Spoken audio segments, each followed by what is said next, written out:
ഈ മാസം 1-ാം തീയതി നമുക്കറിയാം 87,000 രൂപയായിരുന്നു ഒരു പവന്റെ വില. ഇന്നത് 91,960 എന്ന നിലയിൽ എത്തിയിരിക്കുകയാണ്. ഇന്ന് പവന് കൂടിയത് 240 രൂപയാണ്. ഈ മാസം മാത്രം ഒരു പവന് കൂടിയത് 4,960 രൂപയാണ്. ഇനി ഒരു വർഷത്തെ നോക്കിയാൽ കഴിഞ്ഞ ഒക്ടോബർ 13 മുതൽ ഈ ഒക്ടോബർ 13 വരെ നോക്കിക്കഴിഞ്ഞാൽ ഒരു പവന് 35,000 രൂപയാണ് കൂടിയിരിക്കുന്നത്.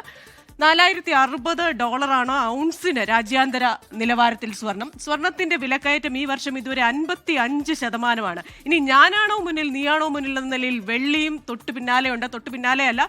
വിലക്കയറ്റം നോക്കിക്കഴിഞ്ഞാൽ 71% കുതിപ്പാണ് വെള്ളി വിലയിൽ ഉണ്ടായിരിക്കുന്നത്. നമുക്ക് ഓർമ്മയുണ്ട് 9 രൂപയ്ക്കും 10 രൂപയ്ക്കൊക്കെ 1 ഗ്രാം വെള്ളി വാങ്ങുന്നത്. പക്ഷേ ഇന്ന് വെള്ളിയുടെ വില 1 ഗ്രാമിന് 188 രൂപയാണ്. 1 കിലോയ്ക്ക് 1.5 ലക്ഷത്തിന് രൂപയിൽ മേളിലായിരിക്കുന്നു. 4% വെള്ളിയുടെ വില കഴിഞ്ഞ ഒരാഴ്ച കൊണ്ട് മാത്രം കൂടിയിരിക്കുന്നത്. 1979 SKN ഓർമ്മയുണ്ടായിരിക്കും.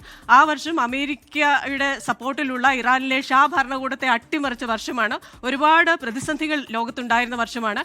ആ വർഷം സ്വർണ്ണവിലയിൽ 130% വർധനയാണ് ഉണ്ടായത്. അപ്പോൾ ചിലർ പറയുന്നത് യൂറോപ്പിലെ നാറ്റോ പ്രശ്നങ്ങൾ, അതുപോലെ തന്നെ റഷ്യ യുക്രൈൻ യുദ്ധം, ലോകത്തിന്റെ മറ്റു ഭാഗങ്ങളിൽ നടക്കുന്ന പ്രശ്നങ്ങൾ, അമേരിക്കയും ചൈനയും തമ്മിലുള്ള വ്യാപാര യുദ്ധം മുറുകുമെന്ന വാർത്തകൾ. ഇപ്പോൾ ഏറ്റവും പുതിയതായിട്ട് അതാണ് ഏറ്റവും പ്രശ്നമായിരിക്കുന്നത്. തീരുവ വീണ്ടും ചൈനയ്ക്ക് മേൽ ചുമത്തും എന്ന് അമേരിക്ക പറയുന്നു. അതിനുശേഷം ട്രംപ് ഒരു പോസ്റ്റ്, ഓഹരി വിപണിയൊക്കെ തകർന്നടിഞ്ഞപ്പോൾ ആളിന് തന്നെ തോന്നിക്കാണും. അപ്പോൾ വീണ്ടും ഒരു പോസ്റ്റ് ഇടുന്നു, ആരും പേടിക്കേണ്ട, ഒന്നും സംഭവിക്കുന്നില്ല, ഞാൻ തീരുവയൊന്നും ചുമത്താൻ പോകുന്നില്ല എന്ന് പോസ്റ്റ് ഇടുന്നു. പക്ഷേ ആളുകൾക്ക് ആദ്യം വരുന്ന വാർത്തയാണല്ലോ പ്രധാനം.